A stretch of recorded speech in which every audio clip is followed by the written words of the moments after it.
Good morning, good afternoon, good evening, wherever you're tuning in from around the world. Remember, for Breakfast and Business, as you come in, one of the things really important to us is that as you come in, you let us know whether you are in live or on the replay, and you get actively involved in the conversation happening right here. Breakfast and Business, if you don't know what it is, if you're brand new to it, you've stumbled across it, someone's tagged you or shared this, then I want to tell you what to expect from Breakfast and Business. Basically, it happens at 8 a.m. Monday through Saturday. It's a great opportunity for you to join the conversation around growing your business, improving the systems and processes within your business. And every day we try to either remind you of something that you already know, maybe you've got that knowledge already, but you need to start putting it into action and taking the steps towards implementing it.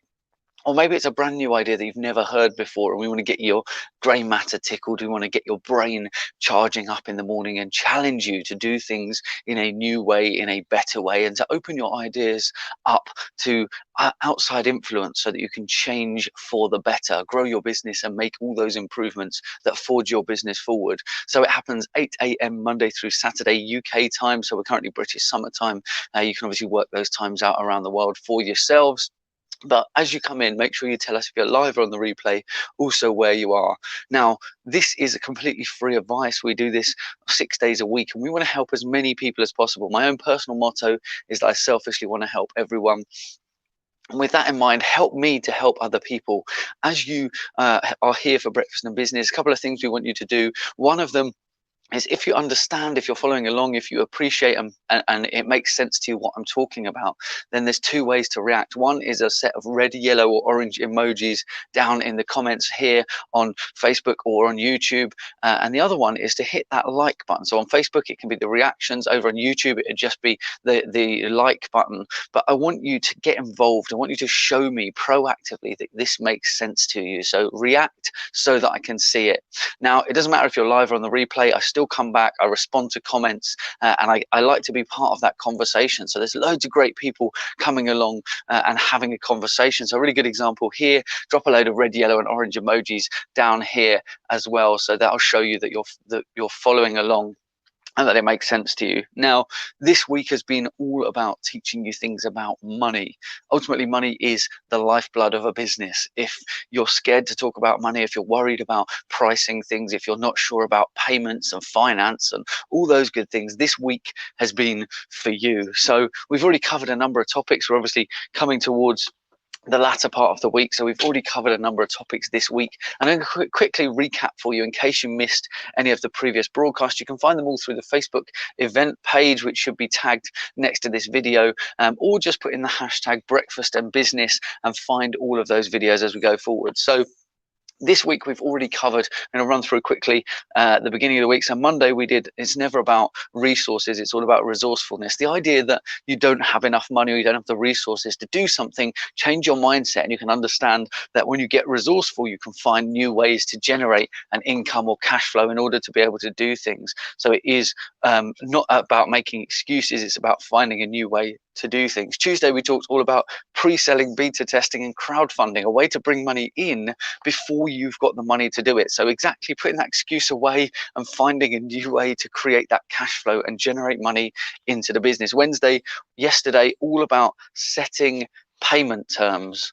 So you don't have to fall into the trap of applying someone else's payment terms in your business. You have to pick who you do business with carefully, and you have to be really clear about why your payment terms are set the way they are. And when we're talking about that, that's the difference between when you invoice someone and when they're due to pay. Maybe they've got to pay up front, maybe it's 30 days, 60 days. A lot of businesses fall into the trap of being beholden to big businesses for up to 90 days, and that can actually squash the cash flow of a small business. So don't fall into that trap. That was yesterday. Today we're going to talk all about payment options. So we're going to deep dive into ways to take payment and options of how you can do that.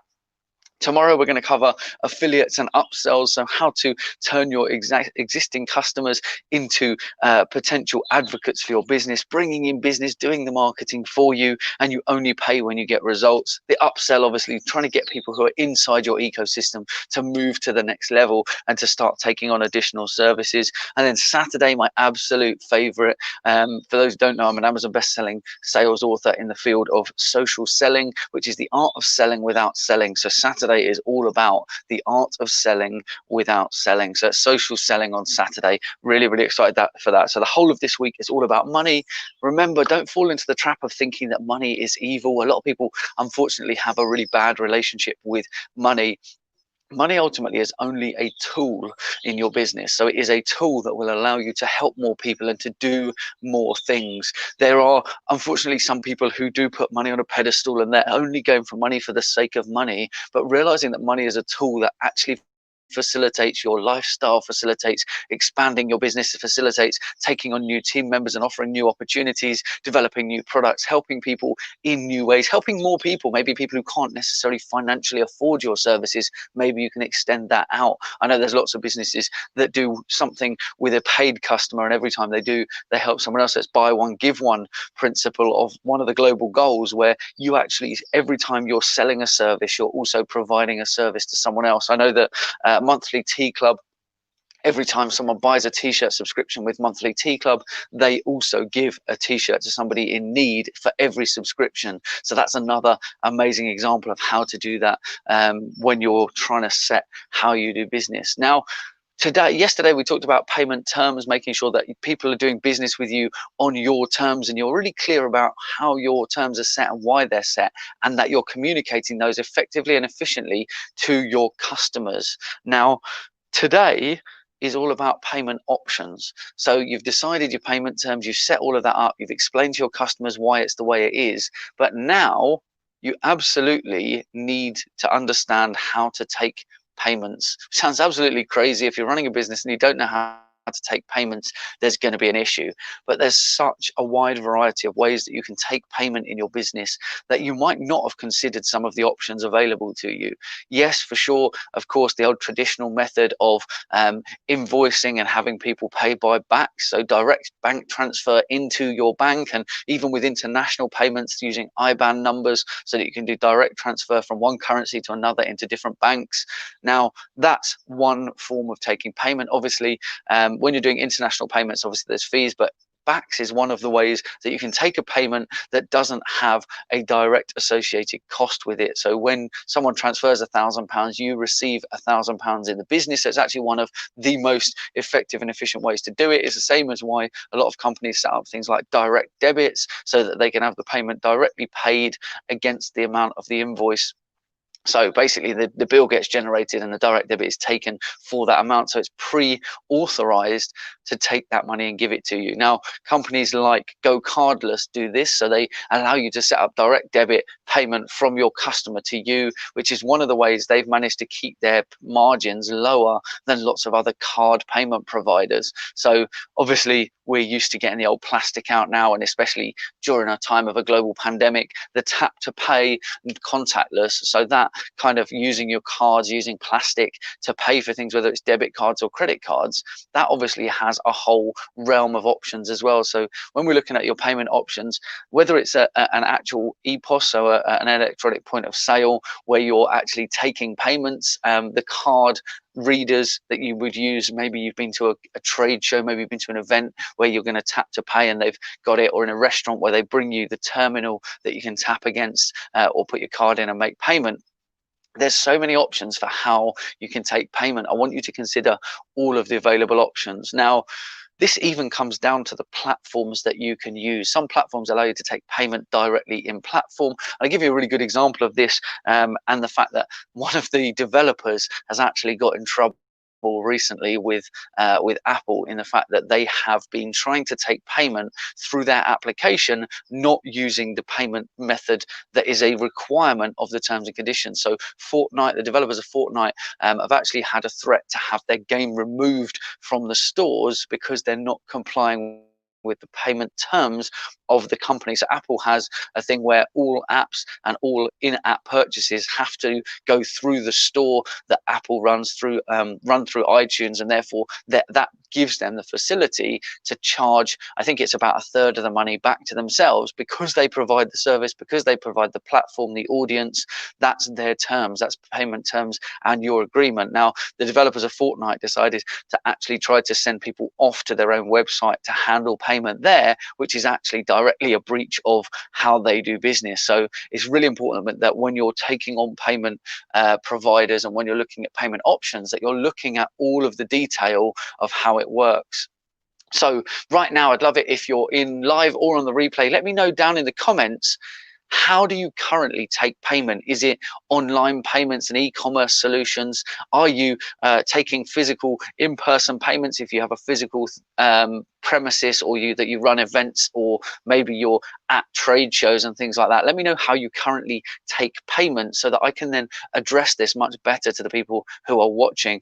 I also want to know whether you're just taking payments time to time, or whether you're handling subscriptions and memberships, that kind of thing, because these are different dynamics of payments. I'm gonna have a quick sip of my coffee. Let me know down in the comments, and then we'll jump into some of the payment options and what's available to you.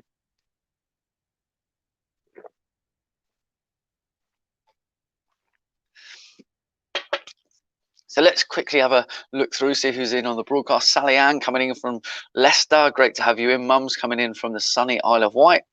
My mum, if you don't know, Lynn Blackledge, who was just up on the screen there. Guy Portis coming in from Peterborough, shooting off to Leicester as well. Elliot Brown coming in from down in Essex. Amazing, sunny Essex there. Sounds like you're having amazing weather, just like we are here. We're due to have a super sunny day here in Derbyshire today, so really excited for a nice day. Probably spend some time in the garden, maybe go out for a little bit today as well.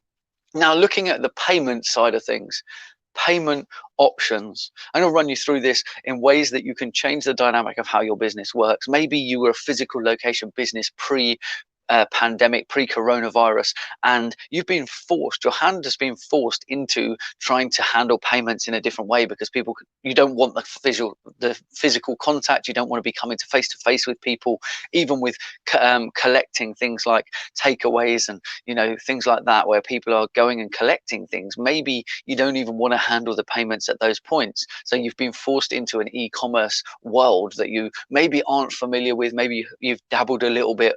It doesn't matter where your experience level is. I'm going to show you today the different ways in which you can take payment. So you can obviously handle payments directly online through a whole number of different suppliers. A lot of the common names that you'll hear are things like PayPal, because there's very little to set up with a PayPal account. It's very well known because of its association with eBay and people having payment details saved in there, and maybe even receiving money there that then they can spend directly with people who do PayPal payments. Now, one thing with that is, because of the nature of what the platform is, it's got quite a high transaction percentage, 3.4% plus 20p here in the UK. It's slightly different around the world, but general rule about 3 or 4% plus a margin on that for every single transaction, which doesn't sound like a huge amount of money until you're looking at larger transactions. Now, if you're somebody who deals with really small transactions, you might even be better to flick over, if you're using PayPal, to their micro payments. Again, you have to know your figures, know what your average transactions are worth in order to know which is best to sit on. And for those people who are selling lots of small knickknacks and bits and pieces, maybe they're crafters where they're selling lower price items, and a lot of them, they'd be better to switch over to things like micro payments, which is 5% plus 5p instead of the 3.4% plus 20p, because of course the plus 5 and the plus 20 is obviously a much bigger margin on lots of small priced items. So even within PayPal, there's more options. So each platform has multiple layers that you need to look at. So looking at PayPal, 3.4% plus 20p, that's, it's reasonable if you have nothing else on the table and it's easy for you to set up. That's a payment option that you could go to. Then there's things like Stripe, where they've managed to move it from 3.4% to 1.4% plus 20p, and then I think it's 2.4% for international transactions. So if you're taking card payments in other currencies or from other places around the world, it's a little bit more expensive to handle that payment, but 1.4%, instantly saving you 2% on every single transaction. Again, not particularly complicated to get set up. You have to do a few bits because of financial regulations and making sure that you've set up with enough information for them to be able to handle all your payments. Take care, Guy. Have an amazing day. So you've got Stripe as an option, 1.4% plus 20p, and that'll allow you to take payments as you can have a virtual terminal, so you can actually bring up a payment and set it up and manually take a payment from someone, whether that's over the phone which again, in a world where we're handling data, be really conscious of how you do this. I know that we've just done a purchase of some print materials, and we talked through the whole process with the supplier. They then sent us an invoice where we just filled in our own details, so they don't need to see them. They go direct to platform, are encrypted, and that's all nice and safe and secure, and allows you to make the payment, them to receive the money, but us never to have to talk about those banking or financial details. So a really good way to do it. So within those platforms like Stripe, you can use Stripe's platform to bring up, to create a payment, and to then take that payment, whether you send a payment option to the customer, whether you take their contact details and their contact details and their payment details over the phone, so without the customer there, and you can transact online. Would highly advise against doing that if you can avoid it at all costs. And the other option is that you embed that and integrate it into your website. So Stripe can be the payment platform and provider within your website. So if you've got, let's for example say like the t-shirts that we wear, if we were to have a t-shirt store and to have those on our own site, these aren't, we actually have a third-party supplier that handles all of that. So all of our t-shirts are available straight from our website, but it links off to the amazing guys over at Rapa Nui that run T-Mill down on the Isle of Wight, eco-friendly, all green energy, providing that organically sourced cottons, the whole works, all about the ethics of the company for us. And so we want them to handle the whole process start to finish, because they're amazing at customer service. But if you're handling the payments on your own platform, which is what we're talking about, having an integration like Stripe will allow you to take that payment directly in your platform.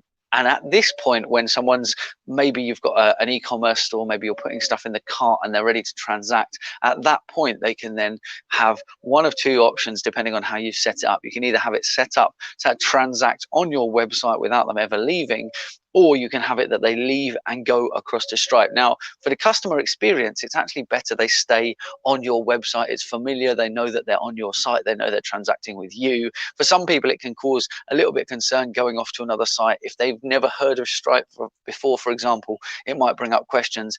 Even though on your site, it will still be shown that it's Stripe, it's much more comfortable, much more smooth process for them to experience it all on site through either embedded pages or pop-ups. Now, if you're using WordPress and WooCommerce as your commerce solution, then you can have Stripe as a direct integration, very quick, very easy. You set up your Stripe account, you get your details from the without getting too technical, you grab your API details and you put those tokens into your WordPress WooCommerce section, and it just links the two together, which means they transact on your website using your e-commerce solution like WooCommerce, and then the transaction, the actual payment, is handled by Stripe. But that can which is one of the things to consider, is that the length between taking payment and the money getting to the bank is a really, really important part of the conversation, because your payment options affect how quickly the money gets there. With BACS, so obviously direct bank transfer, it is generally, most businesses now in the UK are on the faster payment service, a few that still aren't, but that means that the money should be in the bank within 2 hours of them paying it, which means it goes straight through, no fees associated with that. It's a direct payment from one to the other. So if £1,000 goes across, the whole £1,000 goes across. So that means that you get all of the money, you get it within 2 hours.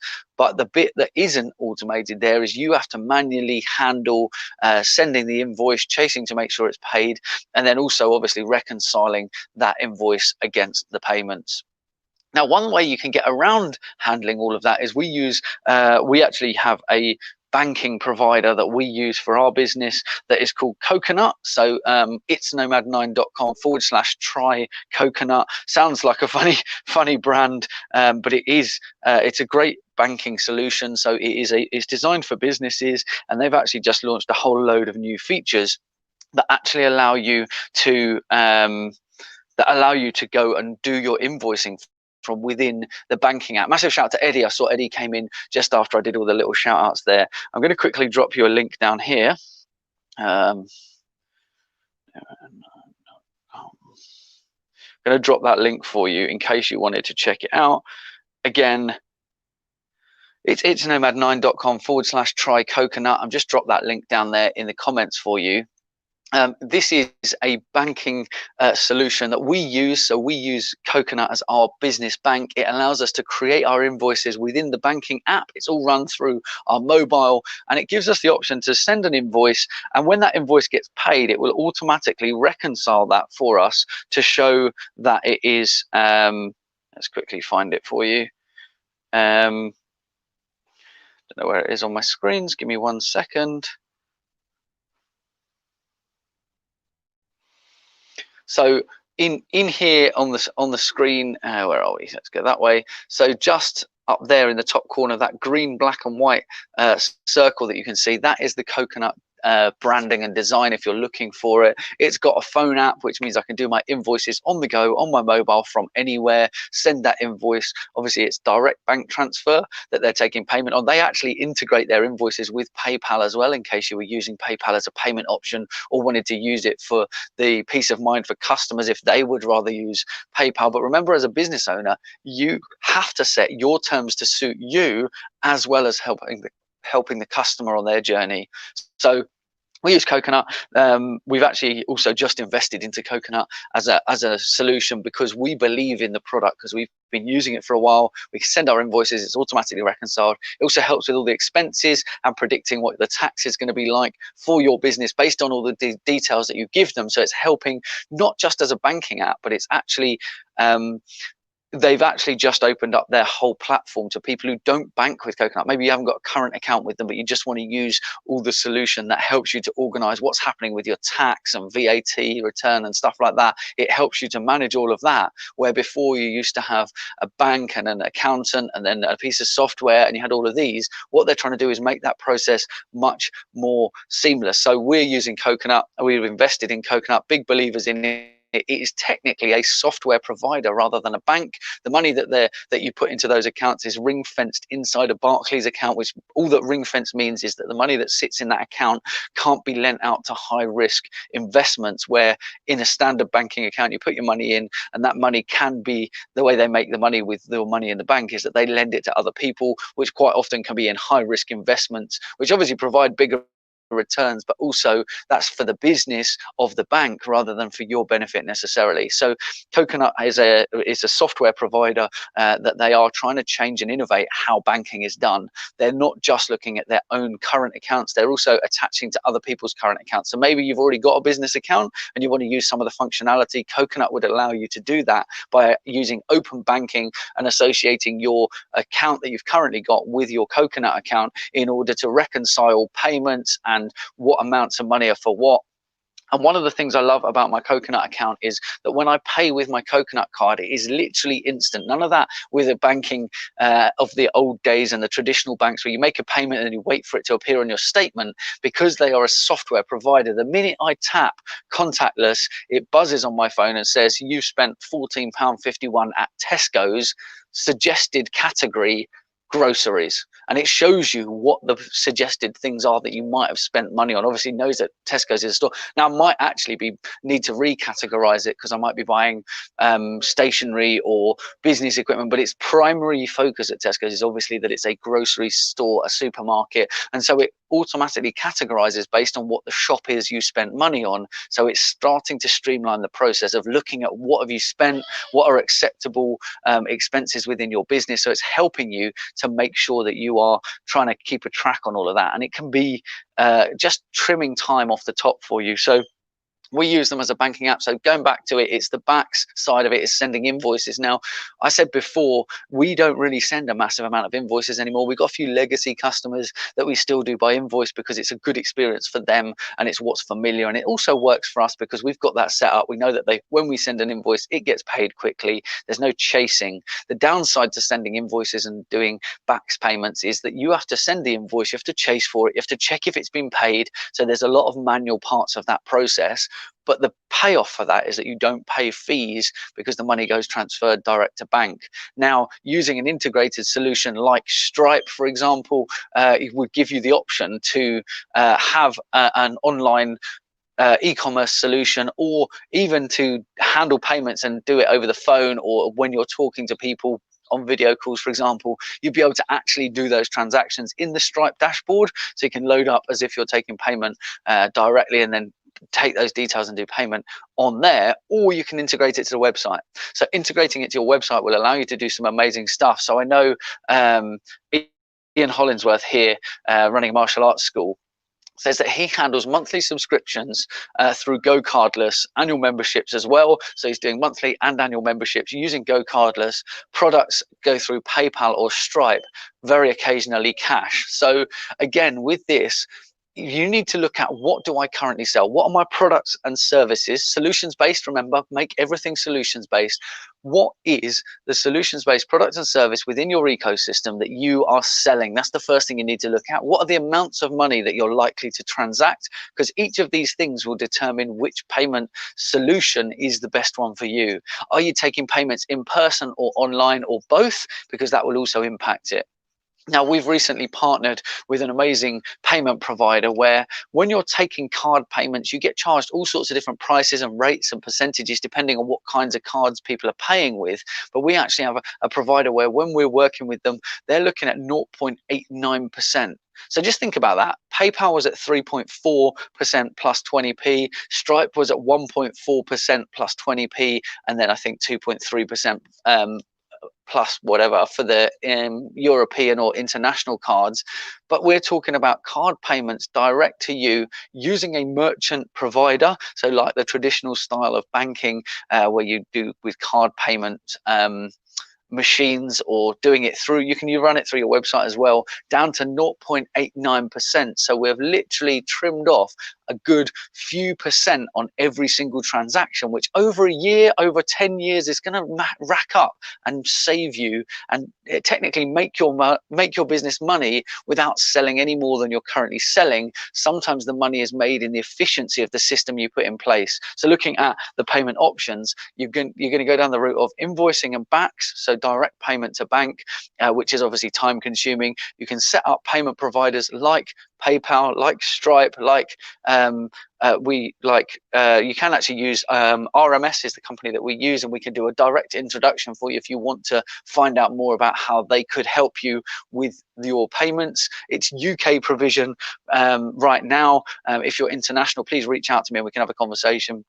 UK provision at 0.89%, and that you can get card readers, you can get EPOS machines, you can do it through your website. There's a little bit of coding that needs to happen in order for that to happen, but there are ways you can do all of the things that you need to do for your business using RMS and bringing that percentage right down. So if you're using PayPal for anything right now, it could literally pull it from 3.4% plus 20p down to a flat blended rate for cards, both debit and credit card, down to 0.89%. So you really have to understand, in order to pick the best solution, what are the products and services that I'm currently selling and how are they priced? When I know what the average spend is for a customer, then I can look at what my solution would be. Is it a one-off payment or is it recurring, so that we can make sure that that's set up properly to make sure that you get your money regularly on repeat, to make sure that you don't have to do that manual process of checking everything. I know that taking payments, for example, through Stripe, I could turn on notifications at Stripe, which will tell me every time a payment and transaction goes through, and that gives me a notification to know that someone has renewed a subscription, or even if there's been a problem with a payment. And at that point, we could then reach out and help that person to make sure they don't lose access to any of the services that they think they've got. It might be a card's expired, it's got lost, and they've forgotten that that's the card they're using to pay. So with your payment options, look at those things. What products and services do I sell? Where am I selling them? So is it online? Is it in person? Are we handling cards? Are we doing bank transfers? How do we want to handle payments? And sometimes you want a blend of all of these things. So you want to make it available through multiple different avenues so that it's better for the customer. But you are the only person who can decide that for your business. You're the only person who understands your business and your customers the best. So if you want to know more about payment options, if you want to find out more about any of these things, if you want to talk to me about maybe coconut accounts or looking at the 0.89% card provider, please do reach out to me and we can have a conversation about that. You can just drop in below just say coconut or say payment provider in the comments, and I'll come back and I'll reach out to you in a private message so that we can talk about how you do that and get set up. It's for no other reason than we need to get some details to make sure that it's the right fit for you. I don't want to recommend anyone to anything unless they realize what's involved and that it is the right solution for them. I hope you guys have found this useful this morning. Obviously, you need to look at all these different options. There's loads of different things out there. I obviously couldn't cover all of them in one go. There are a variety of different banking solutions now away from the traditional banks. You're no longer beholden to the traditional banks, and people like the likes of your Coconut that I talked about earlier are giving you new software based solutions that are going to help you to take payments, help you to track payments, help you to reconcile your expenses, help you even this, I think it was this week or last week, they announced that they've actually got a full accountancy partnership in their platform where you can actually find your accountant through the bank. I know that Eddie was looking at Coconut, so you'll probably get an email update about this, Eddie. That you can directly get an accountant from within the platform where it becomes integrated. So you have a subscription to Coconut because it's a software provider, and then that gives you access to all of their tools. But obviously they're now opening up this accountancy marketplace where you can go and find an accountant. Within that, they can allocate you a specific accountant based on your needs as part of a subscription that you have with them as a provider. It's a great option for you to do it. They've got a couple of different levels that you can go in on, and I know they're innovating even more all the time. One of the things we like is that they're pushing forwards and they're changing how banking is done. You don't have to fall into doing things the traditional way. Yes, because they're a non-physical bank, they're a software provider and they're digital first. Yes, you have to use a third party. For example, Eddie asked about cash payments. You'd have to use something like the post office. But for us, primarily, most of our payments are digital. They're online, they're transfers, they're payments, they're subscriptions, and they're all handled online and direct to bank. So for us, it's nice and easy. If you want to talk through any of the payment options that are available, please do reach out to me. You can connect in my messenger inbox. You can message me wherever. Find me as ImTristanG across all the socials. I'd love to help you find the right payment options for you, so that once you've set your terms, now we're looking at how you take the payment. I want to make sure the payment option you choose makes you the most money, costs you the least in fees, and gives your customers the very best experience. It's about all of those elements at once. Now, if you didn't catch any of the other stuff, please do go back and check it out about not being about resources or resourcefulness back on Monday, pre-selling, beta testing and crowdfunding on Tuesday, setting payment terms yesterday, so setting how people pay you, as in when they pay you and not being beholden to other people. Today was all about payment options. Tomorrow we're going to jump into affiliates and upsells. So if you've built an ecosystem of solutions-based products and services, you're ultimately going to be able to get people to resell those things, to tell other people, to advocate for you. And you also, once people are in an ecosystem, they're going to want to see what else you've got, what's the next thing, so that upsells. And then Saturday, the art of social selling, selling without ever having to talk about your products and services in a way that is looking like you're selling, and therefore people come to you and the sales process becomes much easier, much slicker and much quicker and much more comfortable for everyone. Guys, thank you so much for hanging out with us this morning on Breakfast and Business. Doesn't matter where you are around the world or whether you're live or on the replay, we appreciate your time and attention every single time you tune in. We know that your time is your most valuable asset, and we appreciate every minute that you spend with us. And we try to make this as concise as possible, which actually we got acknowledged for yesterday in a call for delivering value and making it concise and interesting and exciting. Payments, not particularly interesting topic, but when you can shave some margin off or make a little bit more money within your business without doing very much more, I find that quite exciting, to be able to not do much more but actually earn more money within the business. Hope you do too. If you do, drop some emojis below, hit the reaction button and let me know that you've appreciated this and that you get what I'm talking about today. Remember that Breakfast and Business comes to you Monday through Saturday, 8 a.m. UK time. So it's British Summer Time. You can see it on the screen here where you can come and you can connect. You can use the hashtag Breakfast and Business to find it, or there is a Facebook event which is tagged in the description of this video. If you want to see every single video that comes out, make sure you go to that event. Make sure you click that you're attending, and we drop the link in there before we go live every single day. Thank you for tuning in, whether you're on Facebook, whether you're on YouTube. Thank you for being a part of the community for Breakfast and Business. Remember, money isn't scary, money isn't evil. Money is a tool that allows you to do more within your business. It is the lifeblood and cash flow is is in essence is what keeps your business alive. Having money in and cash flow is what changes your hobby into a business, and it's what keeps your business afloat, alive and thriving. So I want to help you with all of that. Thank you so much for being here for Breakfast and Business today. Go out there and think about your payment options. Don't fall in the trap of staying with what is familiar. Look at new ways to do it. Look at innovating and changing. If you always do what you've always done, you won't always get what you've always got, because everyone around you is changing and innovating and creating better customer experiences, and you need to do exactly the same thing. Thank you so much for being here. If you've got any questions, please do connect with me as I'm Tristan G across all the socials. You can connect with our agency It's Nomad 9 across all the socials as well. Please do reach out, jump in the inbox and message us on whatever platform is your preference. Other than that, all it leaves me to say today is thanks for being part of Breakfast and Business. Have an amazing morning, afternoon, or evening, wherever you are around the world. And please do reach out if you need any help. Take care, and I'll catch you tomorrow for another Breakfast and Business.